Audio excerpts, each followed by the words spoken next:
acá arrancamos el módulo 2 con Horacio de Chichuri y Lilan Luque, los dos profesionales del derecho y además docentes, universitarios. Con ellos, con ellas, la idea era un poco poder hablar de esta característica central de los derechos humanos, que es su universalidad. ¿Qué quiere decir que los derechos humanos son universales? ¿Qué quiere decir que forman parte del derecho internacional? ¿Qué rol tiene que ocupar el Estado en esta universalidad? ¿Qué rol la ciudadanía? ¿No? Un poco eso. Lilan Luque además formó parte del equipo de legales de los organismos de derechos humanos, entonces también le vamos a pedir que nos cuente un poco esta experiencia en el proceso de memoria, verdad y justicia aquí en Córdoba, cómo se relaciona la lucha por memoria, verdad y justicia con otras luchas. Y Horacio además es especialista en los derechos económicos, sociales y culturales, si cabe decir que se es especialista en unos derechos y en otros no, pero a eso se lo pregunto a él. Y también la idea es poder un poco charlar esto con él de la universalidad. ¿Qué pasa con este mito de cuando los derechos no se cumplen, dejan de existir? A Lilan y a los dos también preguntarles qué pasa con este mito de los derechos humanos de ayer y de hoy. ¿Hay derechos humanos de ayer y de hoy? ¿O los derechos humanos son los derechos humanos de siempre? Bueno, y aquí con esta primera reflexión ya le dejo la palabra a Horacio para que se explaye. Bueno, ¿qué tal? Buenas tardes. No sé qué hora será cuando vean este video también, pero muchas gracias por la invitación a estar en este taller, el encuentro con los compañeros, con una amiga como Lilan, Pate, Silvia, con vos, Juan, también, para empezar la reflexión sobre estos temas. La idea de universalidad es cierto que está completamente asociada a la idea de derechos humanos desde el nombre. Fíjense que el documento básico es la Declaración Universal de los Derechos Humanos, firmada por los países que existían en ese momento en 1948, a la salida de la Segunda Guerra, como un resultado también de lo vivido ahí. Y la universalidad entonces significa, por un lado, que es un compromiso que todos los estados, los de aquel entonces y los de hoy, tomaron, de respetar ciertas libertades, obligarse a hacer ciertas cosas para sus pueblos, respetar algunos límites en su acción de gobierno, y eso es un compromiso que toman frente a los demás estados. Es decir, se termina esta idea de que frontera adentro cualquier estado es libre de hacer lo que quiera con su población. Acá hay un compromiso, y como sabemos, esto es el resultado de la experiencia de la Segunda Guerra. A la vez, la universalidad significa otra cosa igualmente importante, y es que le corresponden estos derechos a todas las personas. Es decir, es universal por el alcance que tienen en el interior de cada estado, al abarcar a todas las personas. Acá no importa la condición social, el género, la edad, las ideas políticas, las creencias religiosas, la nacionalidad. Una vez que uno está dentro de un estado, y a los seres humanos últimamente no nos queda otra, estamos siempre dentro de algún estado, estos derechos son nuestros, nos corresponden. Y esto significa, por ejemplo, que son derechos que no hay que ganarse, no son derechos para los que tengamos que hacer algo. Y esto me interesa marcarlo porque hay una visión de los derechos que las asocia también a la idea del mérito, ¿no? Uno tiene derecho a la educación, pero bueno, hay que ganárselo, de alguna manera hay que estar a la altura de lo que la comunidad espera de uno. Uno tiene derecho a la vivienda, pero tiene que ser una buena persona, tiene que merecer la vivienda o la asistencia social o la jubilación. Digo esto hablando de los derechos sociales, esto en los que vengo trabajando. Pero esa idea no es correcta. Desde el punto de vista jurídico, los derechos humanos no nos exigen algún mérito. Los tenemos por nuestra condición de personas. Y esto es importante porque una de las líneas más clásicas para negar los derechos es decirnos que hicimos algo que nos excluye, que nos deja fuera de esos derechos. Y retomando algo que mencionabas vos, Juan, otra línea muy común para negar los derechos, una línea, digamos, de discurso, desde distintos sectores políticos que intentan negar la vigencia de los derechos, es, bueno, en realidad sí, todos sabemos que la Declaración Universal de Derechos Humanos tiene derecho a la vivienda, o tiene el derecho a la jubilación, o el derecho a las vacaciones pagas. Esto parece mentira, pero está allá en aquella declaración desde entonces. Pero si no existen en realidad porque no se cumplen, ¿no? ¿Dónde está el derecho a la vivienda?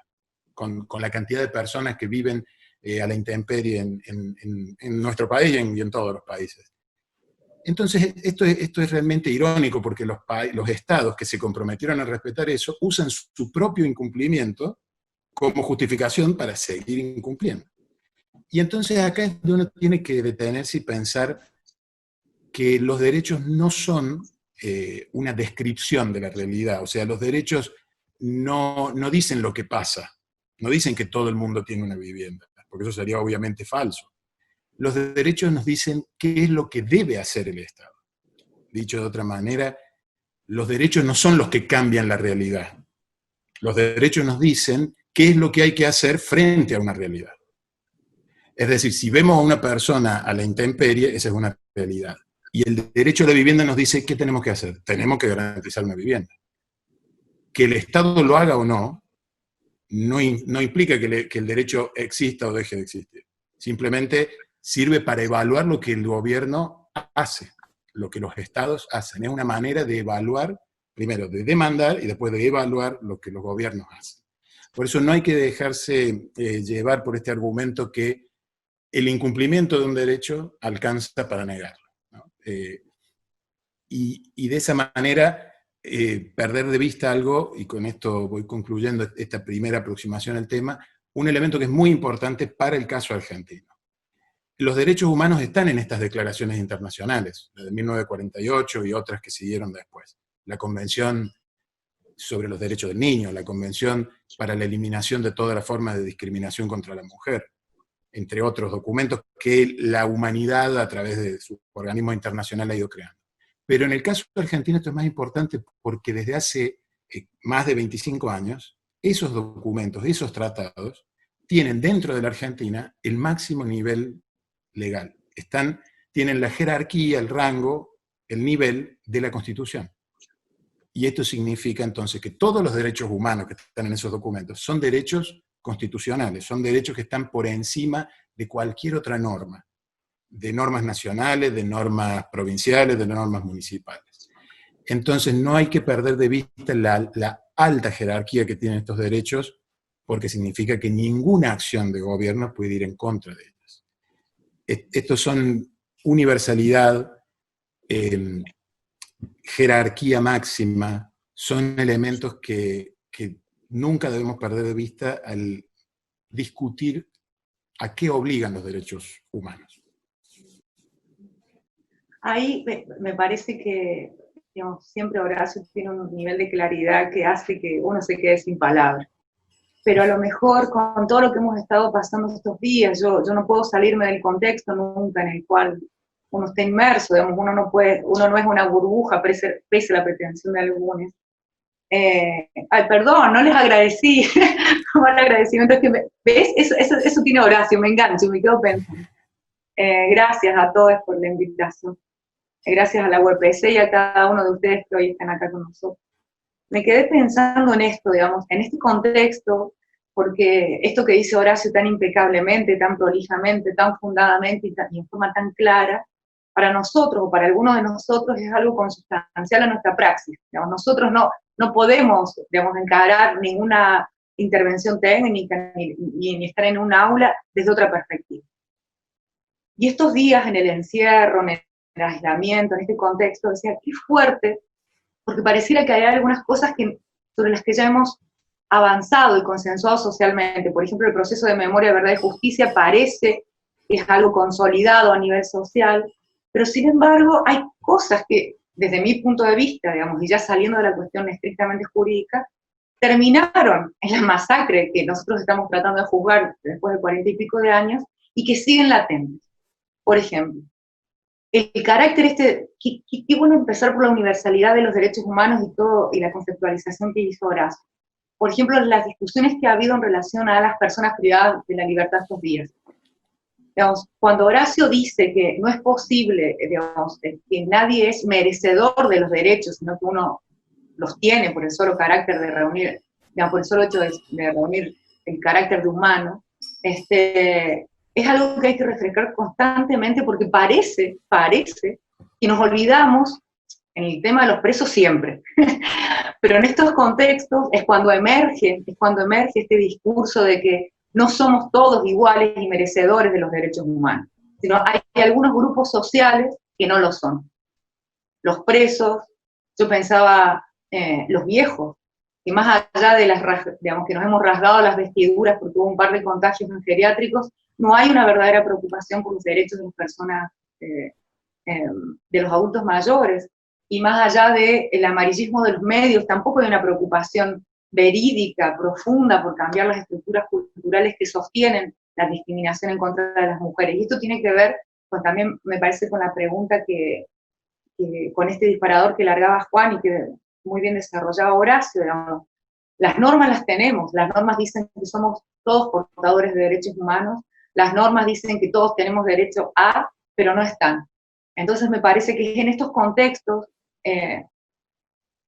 de anormalidad, que yo no tengo tan claro que sea tan anormal lo que estamos viviendo, o tan poco previsible, no lo habíamos esperado, pero son dos cosas distintas.